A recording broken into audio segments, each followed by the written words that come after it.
Thank you for that kind video. Some of it is even true.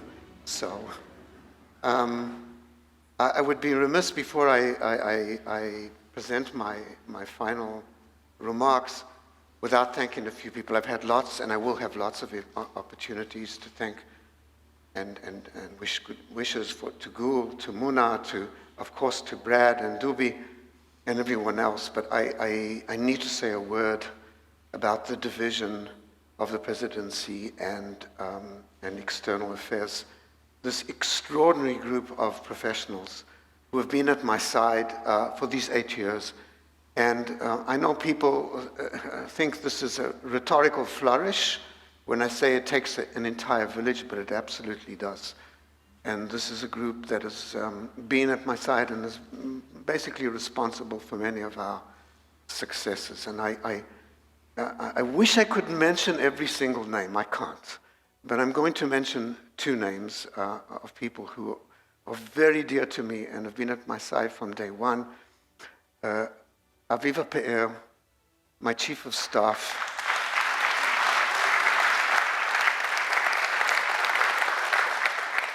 Aviva had me at hello, as they say. And Aviva knows my every mood. I can't even say one word on the telephone before she knows exactly what's going through my mind and how she can assist me. And I just don't know how the days would have gone by without you, Aviva. I don't even know where you are in this hall. I know you're here somewhere. And the other person I have to thank from the bottom of my heart is the executive director of the division, Libby Cohen.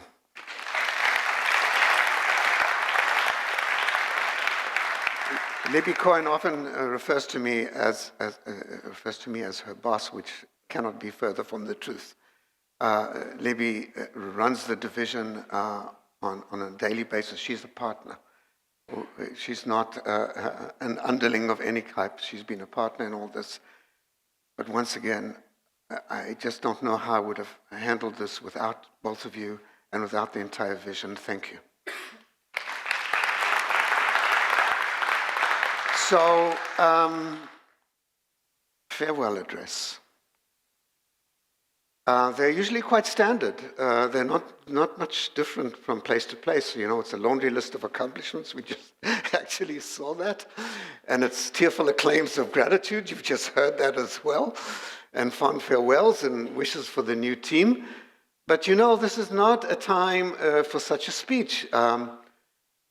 I can't even describe it. We're not in the midst of a crisis. We're in the midst of a polycrisis. Multiple crises, domestic and international, that are sort of cascading and coalescing and threatening to overwhelm us. And that's kind of different from anything else what we've done. So what do you do? What does a professor do in a situation like this? Well, we tell stories. And I'm going to tell you a story and maybe mention a book or two. That's what we'll be doing in the next 15 minutes. And I hope it will offer a glimmer of hope and will explain the place of the university within this context. But let's begin with the story. So this is 2008, when I was still employed by NYU, and it was 1 a.m. in the morning, and I stumbled onto an Emirates flight from Dubai, leaving for New York, hoping to doze off before takeoff, and then only to be confronted by the nightmare of every frequent flyer, the talkative seatmate. And there I was, much to my annoyance, my neighbor who would just not shut up. He was driven by a mission, and he had every intention of sharing that mission with me over the course of a 14-hour flight. Truth be told, after a few minutes, I actually perked up, and we talked the whole way.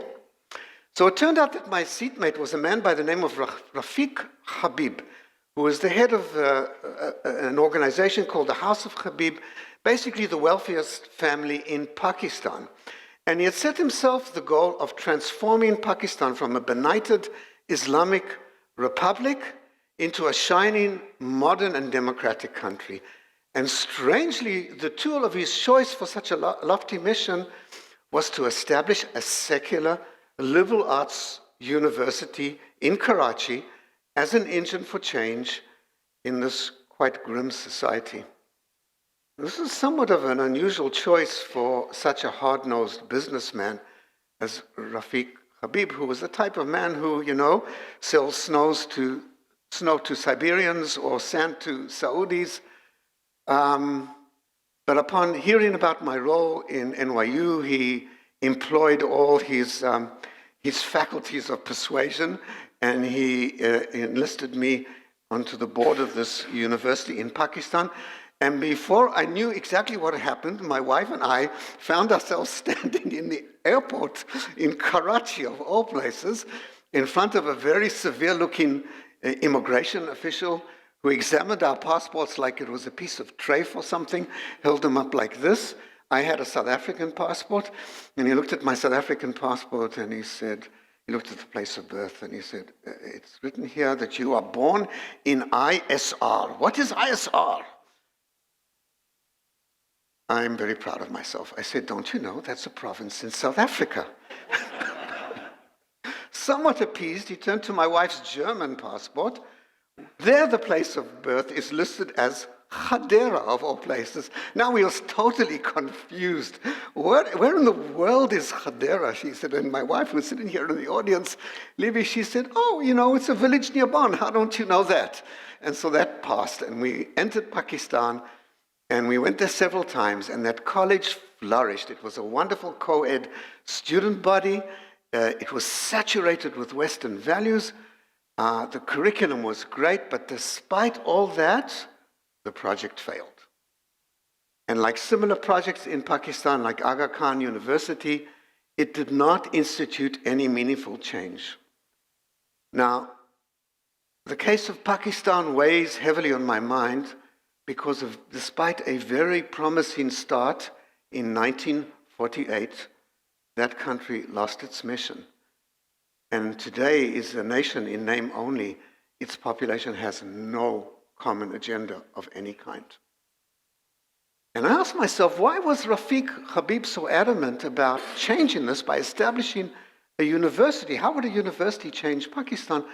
And can we succeed where he failed? But in order to answer that question, I think we first and foremost need to understand how a functioning, robust state actually is created. What is the secret sauce? I hid a book here somewhere. There it is. Peasants into Frenchmen, written by Eugene Weber. I don't know if Sharon ever came across him, a UCLA professor of history, who wrote one of the most important books on how nations are formed. It's a historical study of the creation of modern France. It may surprise you to know that 100 years after the French Revolution, there was no France. There was no unified France. France was a collection of rural areas, each one speaking a different patois, with very limited connections between villages and a rift between urban areas and rural areas. And only by the beginning of the 20th century, just in time for World War I, did the modern French nation come into being, as we know it. How did this happen? How did this region, this country of distended regions become a country? So according to Weber, this mighty task was accomplished primarily by two factors. The first was universal military conscription, and the other one was a uniform school system. Think about that for a moment. Peasant society that had continued to follow timeless traditions long after the French Revolution was transformed by the unifying mechanism of schools and military service, both in a very similar manner erased differences, the many subcultures in France, and created one nation.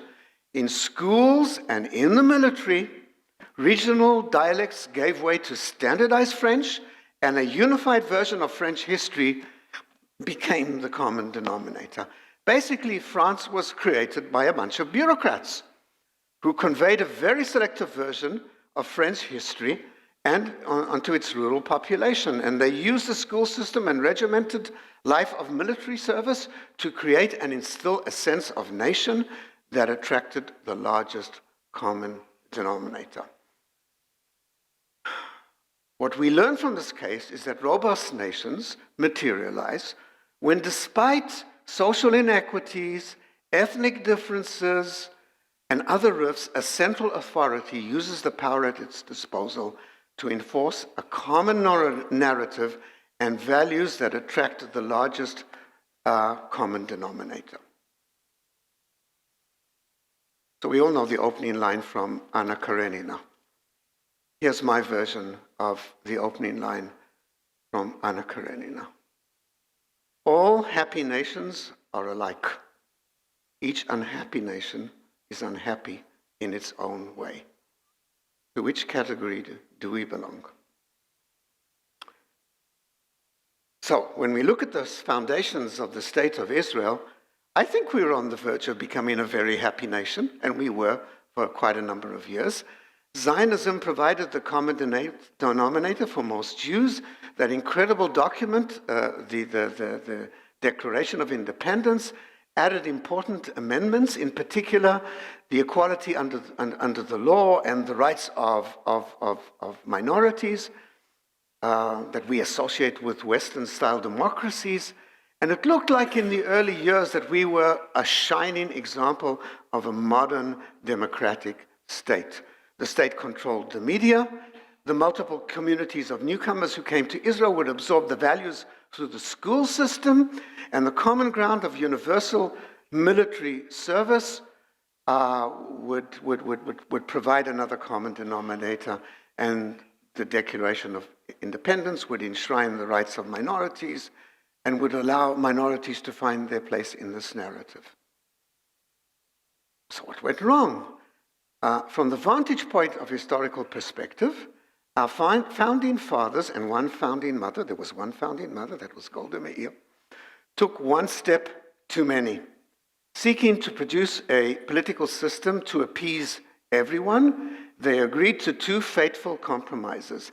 Instead of one school system, they agreed to 5 school systems, each preaching a different narrative. And in order to include ultra-Orthodox and perhaps Arabs in the fold, they waived the provision of universal military service. And we see now the results of that. Instead of one robust nation, we have become a nation of nations. With diminishing intercourse and empathy among ourselves, we're ignorant of each other's habits, thoughts, and feelings. We're not even governed by the same laws. At times, I feel like we're dwellers of a different planet. So, for obvious political reasons, this is not going to change that situation. There will be no one school system or universal military service. How do we, under these situations, create a narrative and circumstances that all can endorse? I'll return a moment to Rafiq Habib, our Pakistani friend, who believed that he could bypass the lack of school system and military service through higher education. He was right. It's possible to do, but he missed one very important ingredient, one component, which I'll touch on later. But I would like to argue, and I will provide proof, that there is a Haifa experiment for creating a functional Israeli society. We have figured out how to embrace a common denominator that it's larger than its divisive parts. But before accomplishing that mission, we had to have all the parts, and I think we're well on the way. In 2016, when I assumed the role of president, I made the case that we had to enlarge our basis and move away from becoming a small liberal arts college and becoming a comprehensive university. We would not thrive without engineering and medicine. Today, as far as medicine is concerned, I think we can say mission accomplished, and I know that the president-elect is thinking very hard about engineering as well. But in 2016, I used a word which I think explains what I was trying to do. I made the case that we were not a university, but we were a multiversity. That was a more accurate reflection of our institutional DNA than just calling us a university. On a purely technical level, I argued that Then instead of one campus, we should have multiple sites where each one interacts with the ecosystem. And indeed, we've carried through that promise. We are a university of mountain, city, and sea, and we are close in proximity to the three ecosystems which are so important for us. But multiple campuses had another strategic goal. By virtue of building a campus near transportation, near a railway station, and placing most of our attractive fields down there, we sought to attract students from all over the country and therefore be a multiversity by being national. This is still a work in progress, truth be told, but my point is that a multiversity cannot be regional. It has to attract students and faculty from all walks of life and from everywhere. We're a multiversity because we also have multiple missions. First and foremost, we're a research university.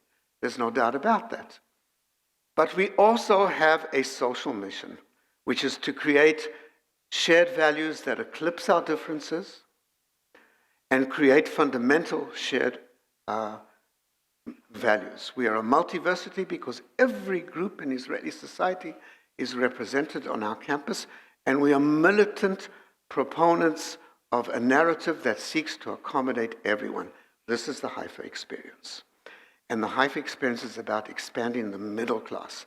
And we promote social mobility for the multitude of communities that make up Israeli society. We believe in a meritocracy. We are blind to everything except talent. It is not who you are, but what you are. We are a university of shared society. We have cracked the code, and I can prove it to you. Let me offer you proof of concept, so that you not think I'm just making up stuff. Let me offer you a few examples. In the front row sits Professor Mona Maroon, who grew up in a village nearby, if I may say, whose parents had a very minimal education. Mona, as you know, I don't have to tell you this, is a renowned neuroscientist, all her degrees from Haifa, and she will be the next rector, the first Arab in Israel to achieve this role. Let us travel a moment to Shmona, the embattled town of Shmona. The former Minister of Education and current member of Knesset, Yvette Shasha Biton, an outstanding Minister of Education, she grew up there. She got all 3 degrees from the University of Haifa, and we know that she will be a major political figure in the future. The mayor of Kiryat Shmona, Avichai Stern, who lost his aunt and baby sister to a terror attack in 1974, the youngest mayor ever to be elected in Israel. And I can go on and on and on with these examples.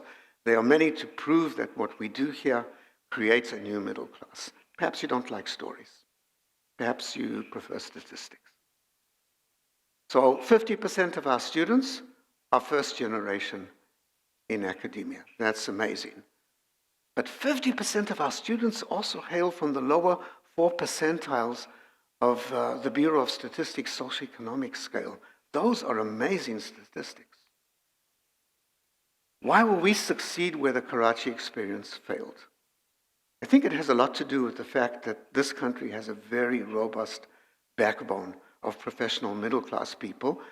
It's a functioning professional middle class which seeks to expand itself by investing in talent. They don't care, once again, who you are, but what we are.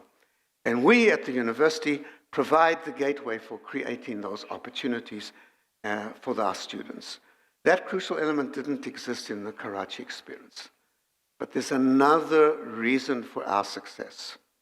We are driven by an internal, unique Haifa characteristic that I haven't seen in other universities, and it's been mentioned many times today. So let me just say a word about universities in general. All universities, the driving force for change in all universities, whether it's in Karachi or Kalamazoo, is doubt. Doubt is the source of all creativity. It allows us to think of alternative ways of seeing the world. Doubt frees us from constraint. Doubt liberates us from the belief that one has to know everything before action. And doubt is a very important component for every university. But we have here something special that doesn't exist anywhere else that I know. In addition to doubt at Haifa, we have an additional animating force, and that is hope. It's been mentioned time and time again. Think of it for a moment. Hope is kind of a miracle. It's a form of time travel. It allows you to think about something that doesn't exist and to prepare yourself to achieve that. Hope is a belief that the future will be better than the present and that you have the ability to make it happen. And that is the primary animating force here in Haifa. According to Richard Snyder, who is a psychologist and a proponent of hope theory, there is such a thing as hope theory, he said hope is not enough. The task of a university is to foster hope, but also to create pathways, workable routes to achieve hopeful goals. And by creating these pathways, we at the university also need to teach the much-needed quality of patience, which doesn't exist in Israel. Both the President-elect and I, we are historians, and we traffic in large-scale time spans rather than the present. And I really urge everyone here not to be despondent by any current event. Because here at the university named Hope, we are creating a future of a functioning society. Quality politicians, outstanding scientists, a cadre of leaders for the future, they are our students. And there is this element of hope that sets us apart from everyone else and provides, I think, a very positive message for the future. So, as I step off the bridge of this time machine and hand over the controls to the President-elect, to Gul, who will lead this effort for the next years, we urge you all to join us in this voyage. Do not be despondent by current events. Stay with us and keep the faith. Thank you all.